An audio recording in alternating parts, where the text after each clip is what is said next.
and take 2.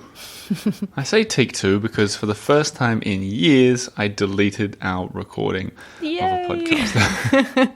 So we're just starting from fresh. We have no other choice. But it's fitting that for the second arrondissement, where the theme is 2, we have to take 2. Yes. There's going to be, to keep things interesting for me and Lena, we're sort of going to introduce this 2 theme a little bit more than we did last time. Yeah. Keep us on our 2 feet. Very good. But for everybody at home, if you're joining us for the first time, or maybe the second, this show is called The Eiffel Tower. My name is Oliver G. I'm Lena Norden G. And we've been going around all the 20 arrondissements of Paris. We finally made it to the second. Yes. So we've gone from 20 all the way to 2. This episode is going to be us explaining the vibe of the second arrondissement, the smallest of all districts. And a little explanation of what we did when we spent our time there. And perhaps what we didn't do or didn't want to do or think you guys shouldn't do. Yeah. A little bit of tips, honest tips. A little helpful guide, hopefully. And then we'll be giving our score out of 100 as usual. Usually I'd say, I wonder what you scored, Lena, but I know what you scored. To keep things a little bit interesting as well, we'll flip it up how we do it. We'll sort of interview each other a little bit, I think. All right, yeah. And let's get into it. Let's do it. Ready for a little bit of music from the matryoshka of music himself? Yeah, I am. Here comes Press Maxon's take on a song which has a connection to the second arrondissement. See if you can figure it out. Here we go.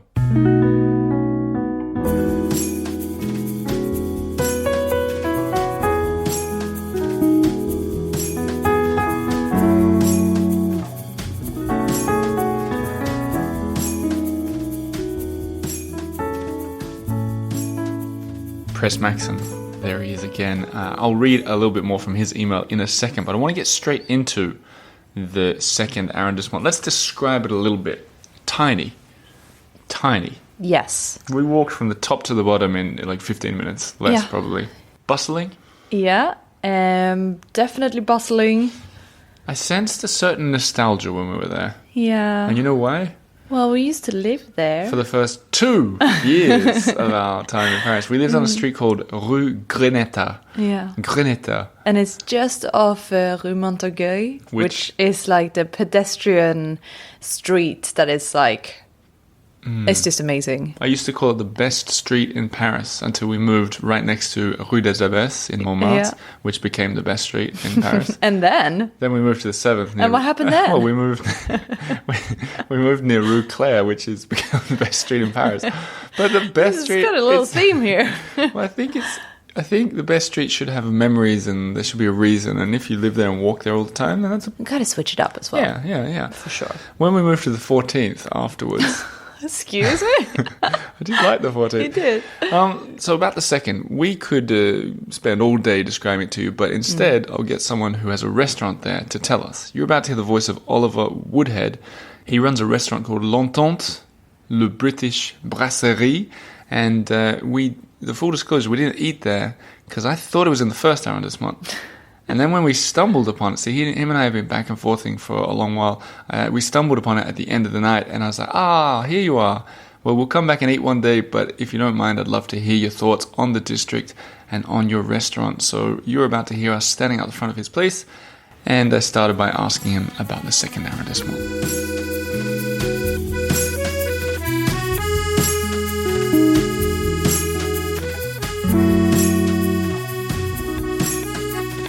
Okay, Oliver, from one Oliver to another, you are an expert on the second, at least your restaurant is here. So perhaps you could explain it to someone who's never been here before. Well, the second arrondissement is quite particular. It's the smallest in Paris, with the least amount of residential people, but it has the highest number of CAD, upper management, who come and work here during the day. So residential, very few. During the day, it completely swells, 4 times the size. Everyone working, everyone coming for, in theory, business lunches. That's good for a restaurant. It's great for a restaurant. And we'll talk about when they're not télétravail, working from home. But what's interesting about the second is it's sort of almost the poor man's first, but it's wedged in between obviously the Louvre, the Opera, and the Bourse, which is just down the road, 2 blocks away from us. And it used to be the the financial centre of Paris, and then it all moved out west towards La Défense with the big towers, but you know, going back to this upper management, all the head offices are still here in the second. But it also has this massive cultural pull because you've got the fashion, Place Vendôme, just a few blocks away, but you've also got nowadays a lot of media offices, Airbnb, Facebook. So there's quite a lot of tech happening around It feels Opera. like it's got a lot of neighbours. Like it's got this over there, this over there. Absolutely, a bit like République with its 4 arrondissements Right, around it. The right. second is very much that. It's, you know, sure, we're the second borders the third, but the Marais is a whole different world away. But it does border the second. you But see, that's so- last week. That's last week, the Oh, third. I sorry. want to ask you about for tourists coming here. Uh-huh. Is it the kind of place tourists should come, or is it kind of no, leave it for the working? Oh no, absolutely no, very very much. I mean, you can't avoid it geographically. Pretty much the centre of Paris, so there's no escaping it. You have to almost pass through. If you're going up 2 blocks down from us, there's a lovely vista of looking at Montmartre just up the hill, and it feels that it's just that other side of the church. Yeah. A few minutes this way, we're at Opera. A few more minutes that way, you're by the river. Further up the road, you're on the Rue de Nil. So we're really very. Everyone can get to the second arrondissement within quarter of an hour on a bicycle. Centre of Paris, centre of the world. Now, I want to say, when people do pass through Paris, one option they have is going to L'Entente, which is your restaurant. I seem to remember Le Figaro said that your fish and chips was one of the 100 meals everyone should try before they die. Is that it? Yes, that is it. They did say that. So where do you get the nerve as an Englishman serving fish and chips to French people and making a... Very good question. And eggs and bacon on the weekend, and eggs bennies and beef Wellington and shepherd's pies and all this. Because we always fall back on what we know, right? And 25 years in Paris, and also here, and 18 years in hospitality industry. You know, hearing how the bad reputation of British food has, I had to do it really, and it's. I always knew that we just simply had to do the best we possibly could with no cheating, amazing French terroir produce, but British traditional cuisine, and except the cheese, which we do bring in from the UK as well, which is complicated after Brexit, but we've found a way, hacked the system, and but we are a Parisian restaurant. Just with a British soul, and I'd say 90% of our customers are French. Out of that 90%, maybe let's say a third of them have connections to the UK one way or another, and who are getting their fix.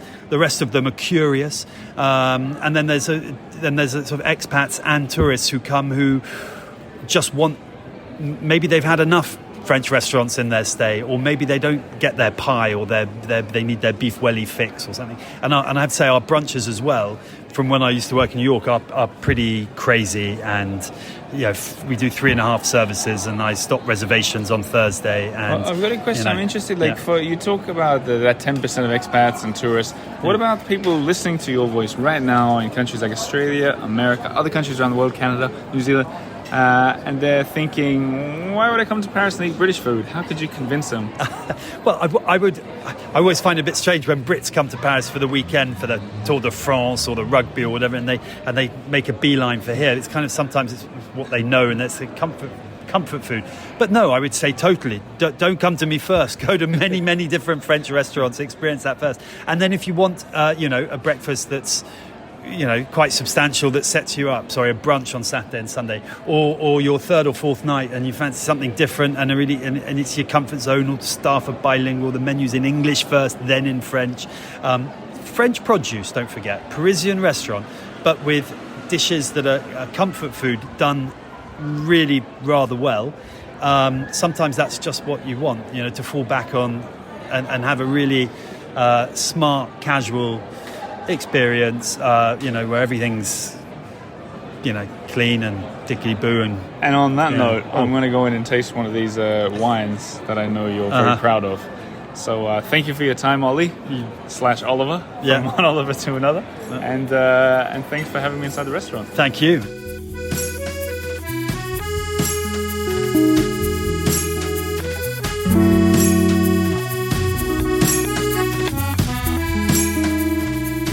It's nice to have a British accent on the podcast. Yeah, so friendly. It's almost like it's a sneak peek into next week where there will also be a British accent on the podcast. Have you said too much? Have I said too much? So that's Oliver Woodhead. You'll hear more about L'Entente in the near future. Otherwise, if you're in Paris and you're hankering for some British food, go and check them out.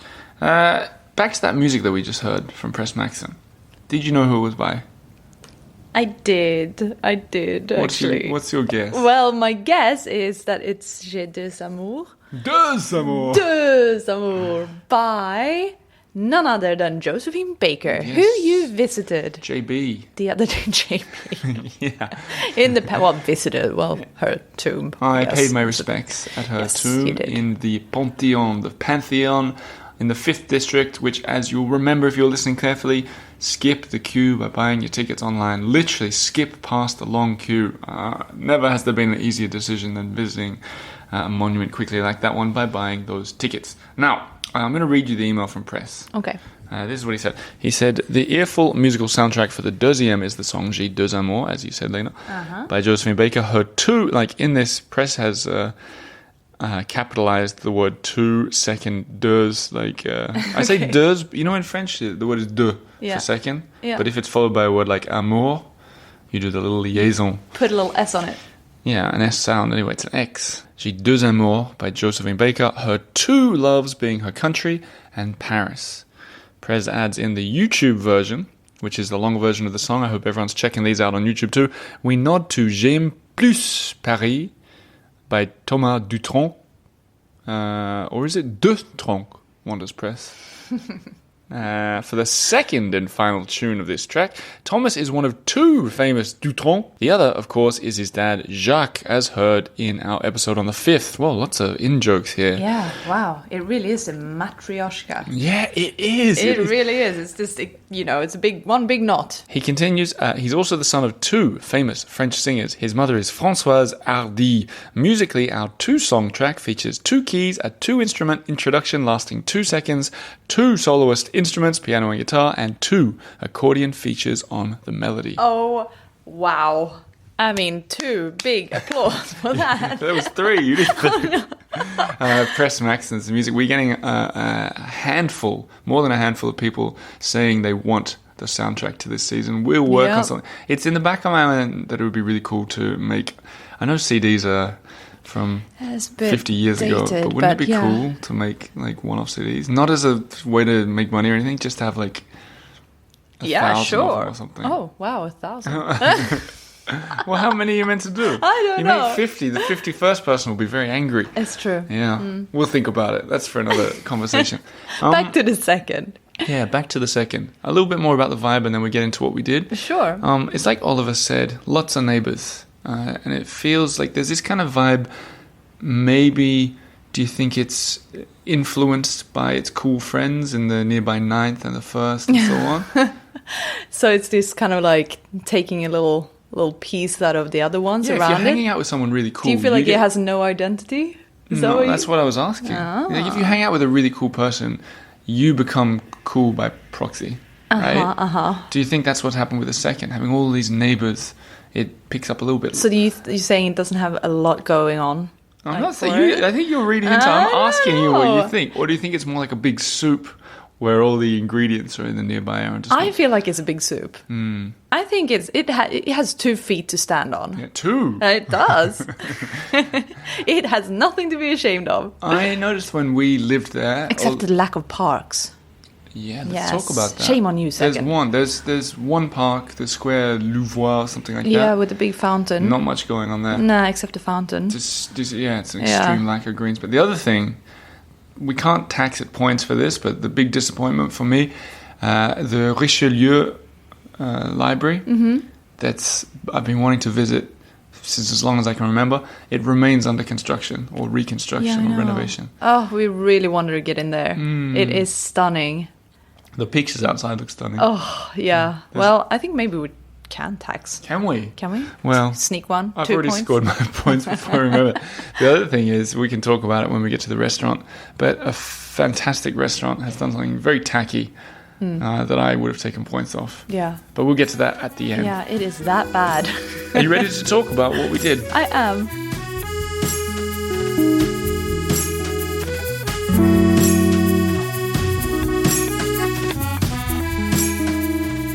Okay, Lena, to keep this interesting, I think we keep with the 2 theme and do everything in pairs. Okay. So, for example, coffee. Yeah. 2 places that we went to. Mm-hmm. We talk about 1 each. You can talk about Zuzu. Okay, so we started... Zuzu, 2! Oh, stop. It doesn't end. We actually chose between Zuzu and Mata Mata. Oh, wow. What is going on? What is that called when they do, like words like Zaza, couscous? I don't know. Zuzu, Mata Mata. Yeah, funky. Yeah. What did you think about it, Lily? Did you like it? I did. I thought it was it's such a friendly lady who runs it. Yep. It was like quite modern, Scandi interior, nice gluten-free, vegan sort of, menu. Mm-hmm.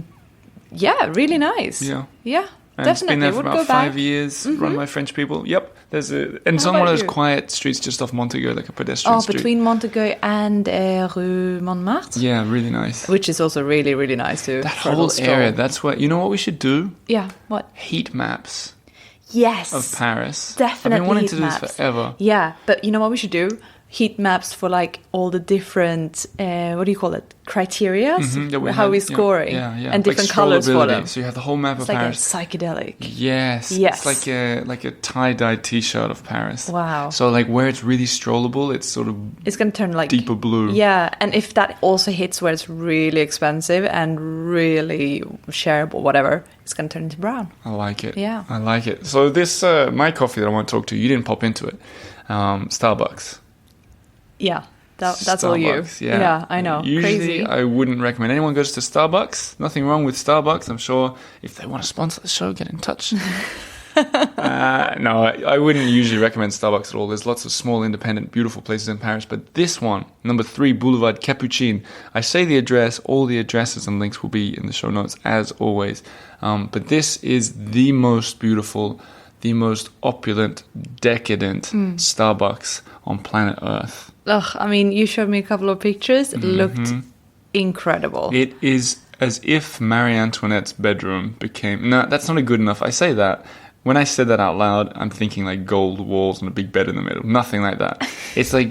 it's kind of... It's very dark and black with big black sort of pillars and then this like celestial blue ceiling with angels dancing around. Enormous. Wow. You walk in, there's the Starbucks bit on the left. Yeah. Where I guess you're meant to buy a coffee. I didn't. I just walked straight in. And I was gobsmacked. I was floored. Yeah, really beautiful. Wow, I have Hard to to go. describe. Yeah, must go. Okay. Not too far from the Opera Garnier. I see. Maybe a little pre-opera coffee so you can stay awake. It's open late if it happens too. to be not too entertaining. There are a lot of people. Yeah, there are a lot of people doing. What do you call it when they sit and work? What's that called? Co-working? Co-working space. I think. Yeah, I wonder if they like that in there. The Starbucks too. Yeah. Who knows? Another 2. I can do this one quicker. Pastries. 2 really good pastries. One is Storer. Yes, and it has the stamp of approval from the British Queen herself. She was in there having a good time. Yeah, I don't know if she likes it, but she was there. She seemed like she was enjoying it in the picture. Yeah, they used to sell like postcards. That's right. Do you remember that? Yeah. And it was like, half of the postcards was of that moment when the Queen visited, and the rest were like classic pastries. But yeah, they were very proud. Yeah, it's. I think it's Fair the enough. oldest bakery in Paris, definitely. Maybe France. Their croissants are excellent. Really beautiful interior as well. It's the best croissants. They are dense. They are so like heavy. There's a lot of dough in that. Even when they're fresh, you could use it as a weapon. Oh yeah, Yeah. in the best kind of way. Another kind of pastry shop just up the road, friends of the show, Bone Shaker. Yes. So everyone probably knows I've had Amanda on the show before talking about her donuts on Rue Aboukir. They've moved the donut shop to a bigger venue 20 steps up the road.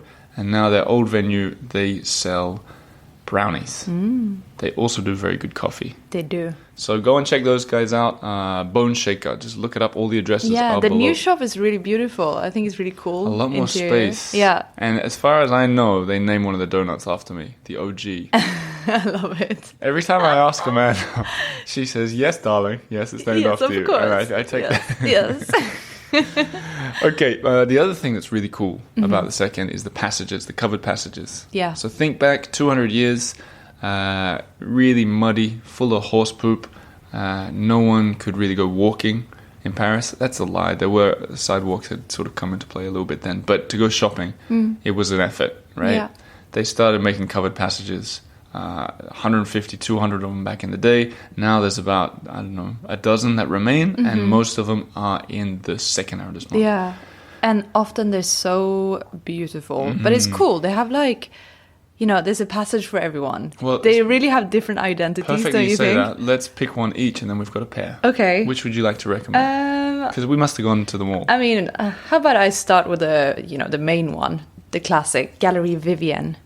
I think it is such a beautiful example of a covered passage, or passages, because there are a few of them. That's there. right. It's they like intersect. Yeah, it's like an ant house or yeah, something. An ant and hill. it's got these amazing little shops. Not to mention the and mosaics on the mosaics. floor. I mean, it's just a piece of art, really. You can't really go wrong. Some nice restaurants. Yeah, no, it's great. I love that one. I would recommend the Passage, I think it's Passage des Panoramas. That is a curiosity It is haven. cool. You've got everything from... It feels very Harry Potter-ish, doesn't Yep. it? Yeah. Yep. It really does. It's got everything from, like, they sell old postcards and, like, clocks and watches and stuff to hip and happening restaurants. One restaurant had a stuffed, like a taxidermy wolf with wings Yeah. in the window. It says it all, doesn't it? That does say it all. Yeah. That one's really cool. That's if you want I love surprise that one. packages. And what a nice... There's also another really good coffee shop in that one. It's the Arabica. Yeah. I actually went to a restaurant when you went home with Otis. I went to a restaurant in the Passage du Panorama, as I told you. It's called the Victoria Station, and we've talked about this on the podcast before. It was like it was just a very typical restaurant, except they designed the interior to look like a train, like a wagon, a cabin. Yeah. Not a cabin, like the inside of a train. Yeah. Yeah. Carriage? Yeah, carriage, that's the Yeah. word. So you go in, it's quite tight, you walk through, there's like suitcases that they've put up It's on like, the top. it's a gimmick. Yeah, a gimmick, but... Do you feel like it worked? I don't know. Like yes and no? Well, I'll tell you what, the food was just very average.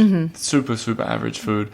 But they didn't go all in. Like, they didn't have, like, the waiter wasn't a conductor. Yeah, it would have been cool if they're like, have you got your tickets or something? That would be way yeah. cooler. Or if the receipt came on it. Or if you don't want it to be... I mean, there's definitely an opportunity there to make more of it. Because it's kind of like they went so far 80% into the gimmick. Not that I want them to come along and go, choo-choo, what do you order?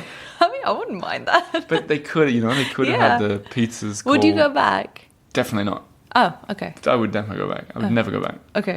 But it was fun. Like, if you go for the story... I mean, when we walked past there later in the day, we looked in and I was like, oh, it's so cool. You know who I'd recommend it to? People who do things for the story, that's me. I do everything for the story. Yeah. So if you want to come home from your trip and say to your friends, I ate in a train carriage in the middle of a cool passage, this place is for you. For some fun pictures. Yeah. But if you're the kind of person that wants to go to a restaurant because it has an amazing big fountain out front and you hear the food is fancy, then it's not for you.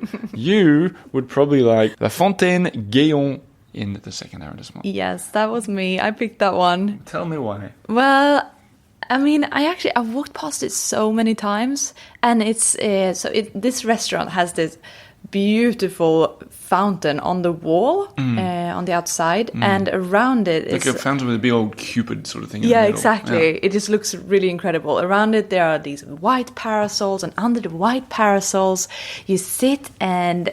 I mean, all these people, they sit and they drink crisp white wine on tables covered with crisp white linen. It just looks perfectly beautiful. Polished knives surrounded and forks, by these like lush bushes. Yeah. It just looks incredible. And I've always been like, I have to go there. It's like the restaurant was built into the fountain almost. Yeah, exactly. Cool. And it feels like, I don't know, like an Italian garden party, but like right in the city. What did you know about the food? Nothing. Uh-huh. Nothing. So you were like me then. You also went for the setting. Yeah, absolutely. What did you think of the food? I mean, firstly, we didn't sit outside because it started to rain, unfortunately. And I think this place is all about the outside. The food,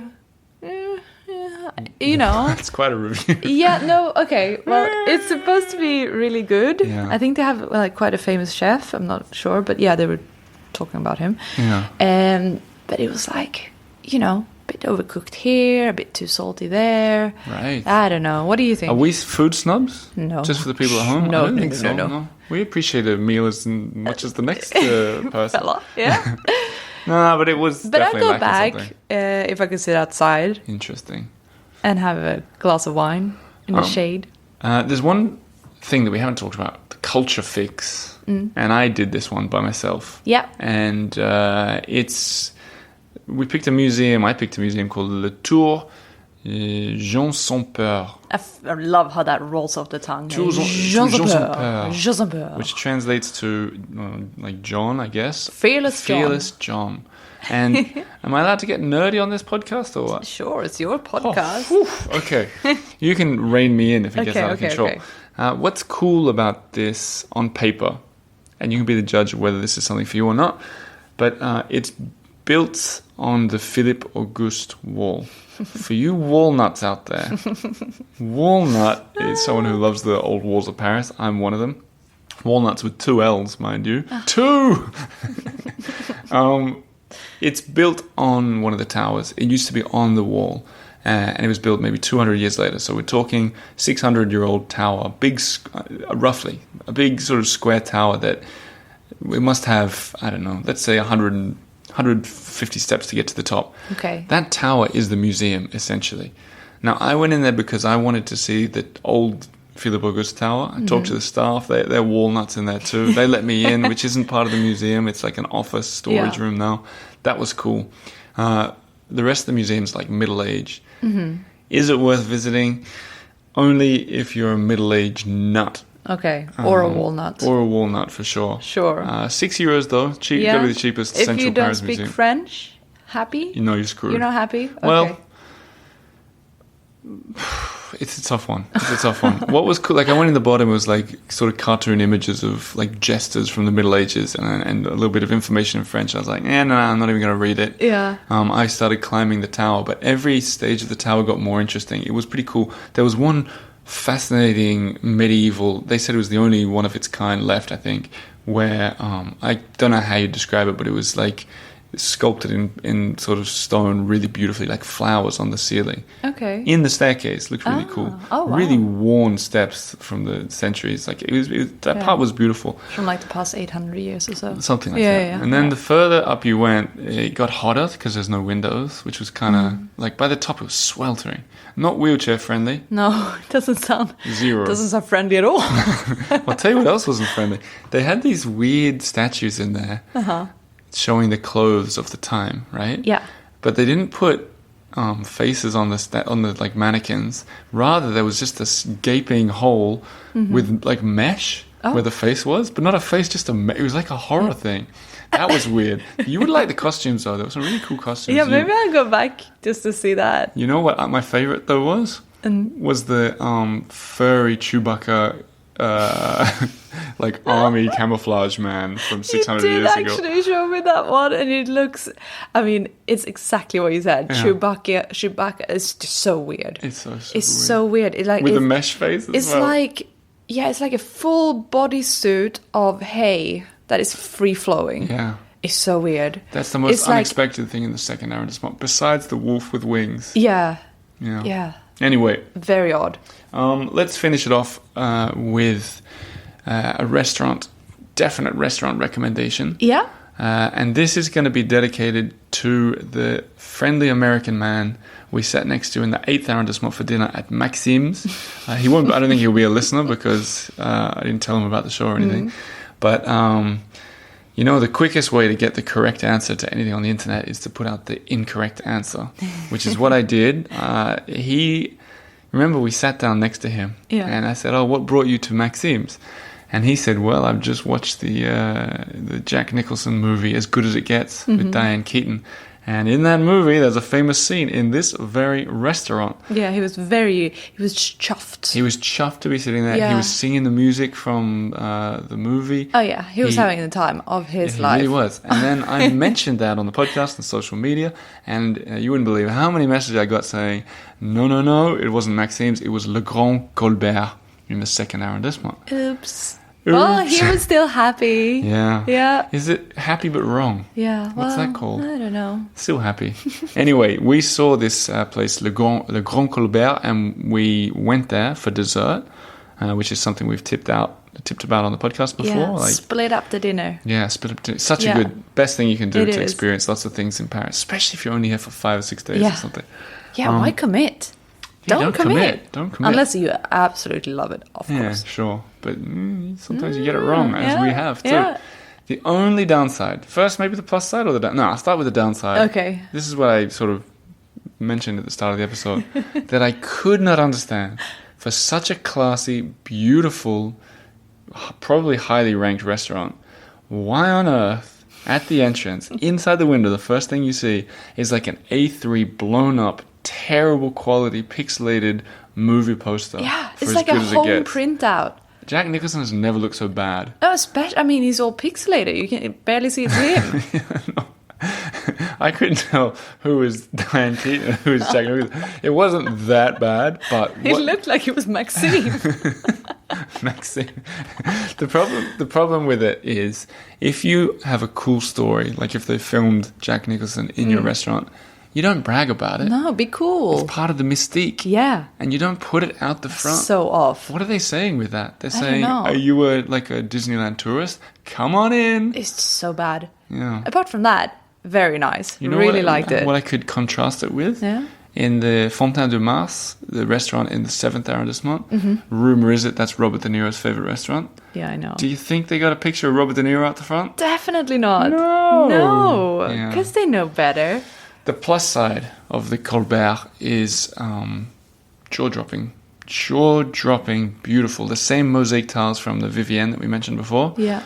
Lovely restaurant, just visually. Oh, it's so nice. Like, if you can't... Bustling restaurant. If it's out of your budget, because I think it was a little... We just had dessert, but even that was pricey. Yeah. Do you remember the prices? I feel like it's like 15 for a... It's something like that. 15 for a dessert, something like that. You can look in the window and appreciate it. You can even pop in and just have a quick look, and they don't really mind. It is so lovely. And then it looked fun. Like, it was one of those classic Paris places where like the waiters and the waitresses are really sort of putting on a show. Yeah. You know, you could see some people eating the seafood in the high, whatever you call that. Plateau. The plateau platters. Yeah, the plateau platter. Or if you drop a shrimp, it's got to fall 3 seconds before it hits the table. That's the rule. It looked really nice, and it was really nice. We enjoyed it. It was a perfect way to end the evening. So there you go. Second arrondissement, extreme nostalgia for us. Yeah. Walking around. Well, that isn't all. We also popped into Harry's New York bar. Oh, I forgot that. Yeah. Oh, I'm glad you said that. Yeah, nothing to forget because it was really good. So they claim at Harry's that they invented the Bloody Mary. Yeah. So that was my order of the day. Did they have a printout of a pixelated Bloody Mary? No. Really good point. Yeah. That's such a good point. Imagine, that's the difference. Like, you see that on the internet, and maybe it says it on a little menu or something. Sure. But imagine if they had that. It's That just ruins tacky. it. Yeah, it's tacky.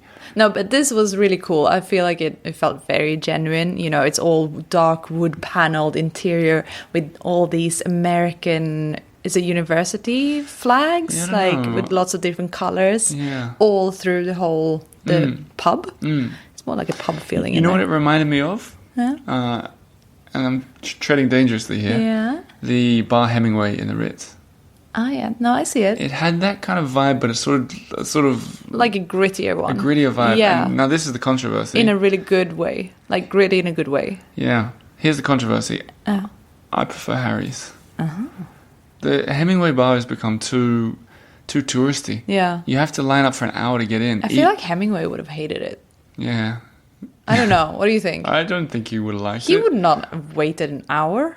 Well, I don't think he would have had to wait to get in because his name's on the front. No, but you're right. It's if you want to have an experience like that, go to Harry's. It's probably a third of the price as well. Get the Bloody Mary. There's your story. I mean, the Ritz is obviously very nice. Obviously, it's lovely. Yeah. But Yeah. I wonder if they'll get a shout out in the first arrondissement next week. We'll see. Time will tell.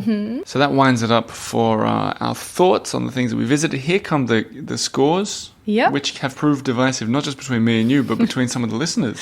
I know. There's a lot of, people get quite deeply into the logic surrounding. Guess what? There's not There's too not that much logic. But I would like to say this, at the end of the season, someone did make a really good point. When we went to the 20th arrondissement, we had nothing to compare it Yeah, to. it's so true. I feel like we need to redo it somehow. I think so. Well, what I think we should do is we should get whatever's the most expensive arrondissement, we should decide each, and that should get 1 out of 10.